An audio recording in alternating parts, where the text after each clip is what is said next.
Assalamualaikum warahmatullahi wabarakatuh. Salam sejahtera bagi kita semua. Perkenalkan, saya Muhammad Ilham Santoso Sadani, peserta pelatihan PKA Angkatan 18 di BPSDM Provinsi Riau.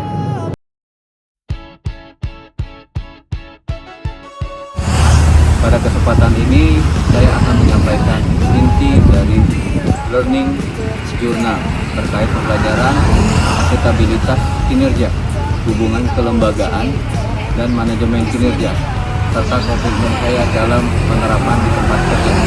Konsep dari inti pembelajaran dari pelatihan ini, saya semakin memahami bahwa akuntabilitas kinerja merupakan fondasi utama dalam tata kelola pemerintahan. Akuntabilitas bukan sekedar administrasi, melainkan wujud pertanggungjawaban moral, profesional, dan publik. Manajemen kinerja juga menegaskan pentingnya perencanaan, pengukuran, pelaporan, hingga evaluasi untuk mendorong perbaikan berkelanjutan.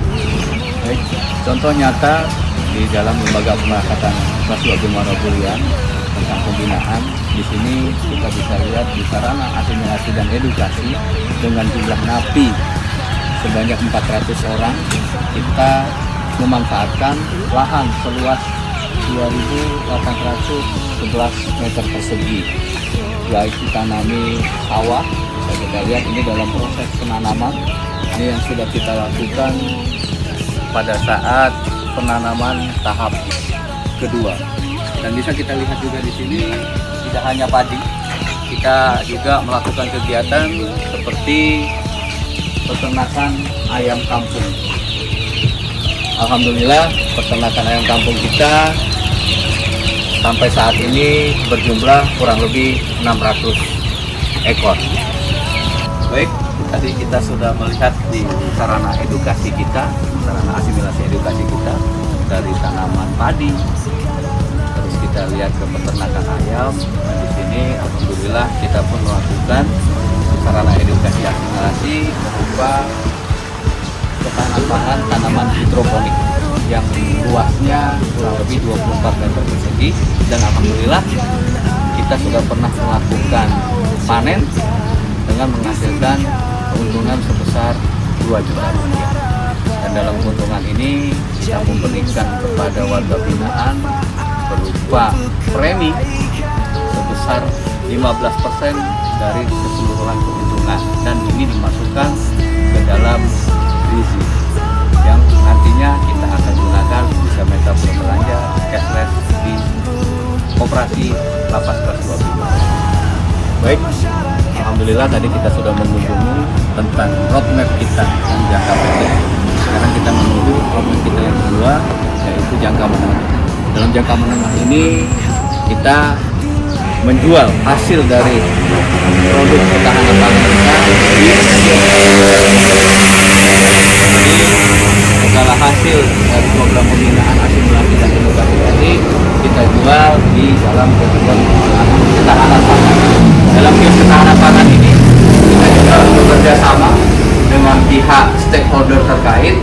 Yang pertama dengan Bulog, yang kedua dengan Dinas Perindakop.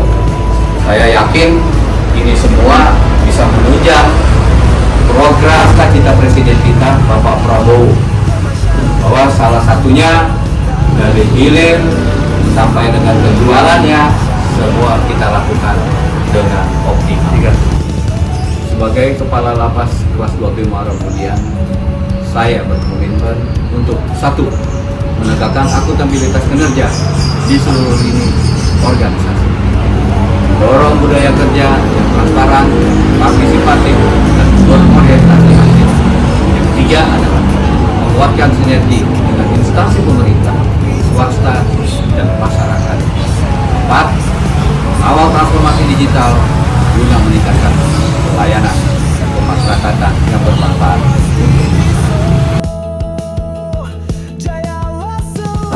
Pada kesempatan ini, saya akan menyampaikan inti dari learning week yang telah saya sebutkan terkait agenda manajemen kinerja, organisasi, digital, dan standar kinerja pelayanan yang telah dipelajari dalam pelatihan ini.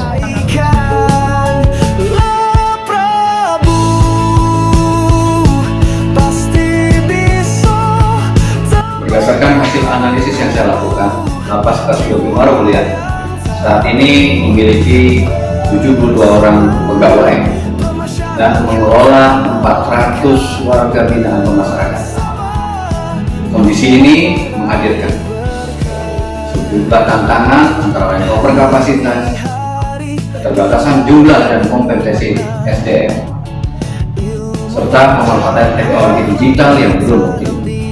Selain itu, budaya kerja yang berorientasi pada akuntabilitas dan pelayanan prima masih perlu diperkuat agar selaras dengan visi reformasi birokrasi. Untuk menjawab tantangan tersebut, diperlukan pembangunan budaya akuntabilitas melalui langkah-langkah strategis seperti yang pertama, transparansi kinerja dengan menetapkan indikator kinerja utama atau IKU yang jelas dan terukur bagi setiap pegawai dan unit kerja. Penguatan integritas guna menumbuhkan kesadaran tentang pentingnya etika kerja dan tanggung jawab moral dalam pelayanan publik.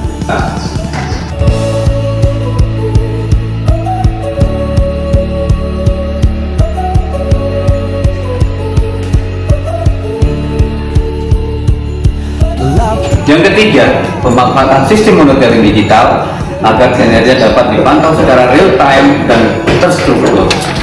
Keempat, reward dan punishment sebagai motivasi agar pegawai berkomitmen mencapai target yang telah ditetapkan. Sebagai bagian dari perencanaan strategi saya, menyusun roadmap peningkatan kinerja yang dibagi dalam 3 tahapan. Jangka pendek 0 sampai 1 tahun, fokus pada evaluasi kondisi XIST, penetapan indikator kinerja yang jelas, dan pelatihan internal mengenai budaya kerja. Jangka menengah 1 sampai 3 tahun, penguatan kapasitas SDM, penerapan sistem informasi manajemen pemasarakatan yang terintegrasi, serta menjalin kerjasama dengan instansi terkait untuk mendukung program pembinaan. Dan yang terakhir adalah jangka panjang 3 sampai 5 tahun. Alhamdulillah, Lapas Marobulian sudah mendapatkan predikat wilayah bebas korupsi, dan kita akan menuju sebagai satuan kerja berprediksi wilayah birokrasi bersih dan melayani atau BBM, membangun organisasi digital yang modern, dan mengembangkan inovasi pelayanan publik berbasis teknologi. Sebagai kepala lembaga pemasarakatan di Kelas 2 Marobulian, saya berkomitmen untuk menjadi teladan dalam menerapkan sikap integritas, profesionalisme, dan akuntabilitas, serta mengajak seluruh pegawai untuk kerjasama membangun organisasi yang lebih modern dan berorientasi pada pelayanan publik yang berkualitas.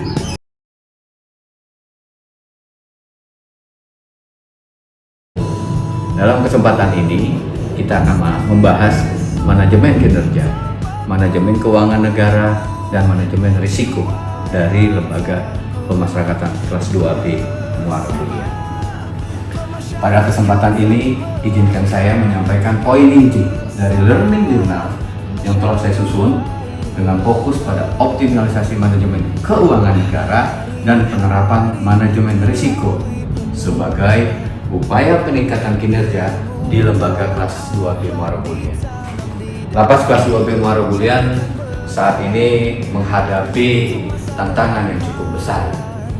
Jumlah warga binaan mencapai 400 orang, sedangkan kapasitas hunian kita saat ini hanya 153 orang. Sehingga kalau kita presentasikan, tingkat hunian kurang lebih mencapai 261%. Kondisi ini menyebabkan risiko tinggi terhadap keamanan, kesehatan, serta keberhasilan program pembinaan. Dari sisi sumber daya manusia, terdapat 72 petugas, terdiri dari 11 pejabat struktural, 31 staf administrasi, dan 30 petugas pengamanan. Dengan kondisi ini, rasio petugas pengamanan terhadap warga binaan adalah 1:13. Jumlah Dari standar ideal sangat jauh. Idealnya yaitu 1:. Dalam situasi tersebut, pengelolaan keuangan negara harus dilakukan dengan tepat sasaran, transparan, dan akuntabel. Anggaran harus diprioritaskan untuk di lembaga pemerhatan kelas 2 Bima. Yang pertama adalah peningkatan teknologi pengawasan seperti CCTV yang berbasis digital. Baik, untuk yang kedua, poin kedua adalah pengembangan program pembinaan warga binaan yang mendukung kemandirian. Yang pertama, kita melakukan kegiatan hortikultura. Hortikultura ini yang pertama jagung, terus hidroponik, yaitu pakcoy. Di luar sana juga ada ayam kampung yang sebanyak kurang lebih 500 hampir 600 ekor ayam, dan selebihnya sawah kurang lebih 2.811 meter persegi. Selanjutnya adalah kolam ikan yang ada di lapas kelas 2B Muaro Bulian. Terdapat 5 kolam, satu kolam kita isi 3.000, berarti seluruh kolam ikan lele ini kurang lebih kita ternakan sebanyak 15.000 ekor. Peningkatan kapasitas dan kesejahteraan petugas agar kinerja dapat optimal. Dengan adanya kegiatan kemandirian ini, selain hasilnya tadi, keuntungan akan dibagi. Artinya pengelola akan diberikan sebesar 75% dan di situ dimasukkan preminya untuk warga binaan sebesar 15%, sedangkan 60% untuk kepengurusannya, dan yang 25%-nya akan kita masukkan ke dalam koperasi lapas kelas 2. Selain itu, manajemen risiko menjadi kunci penting dalam meminimalkan potensi hambatan. Yang langkah-langkah yang kita lakukan meliputi yang pertama adalah identifikasi risiko seperti kerusuhan, penyalahgunaan anggaran, dan risiko kesehatan akibat over kapasitas. Analisis risiko untuk menentukan tingkat dampak dan prioritas penanganan. Yang ketiga adalah mitigasi risiko melalui penambahan sarana pengawasan seperti pos di atas ini, pelatihan petugas, serta pengelolaan keuangan berbasis digital. Monitoring dan evaluasi secara berkala melalui audit internal dan rapat koordinasi.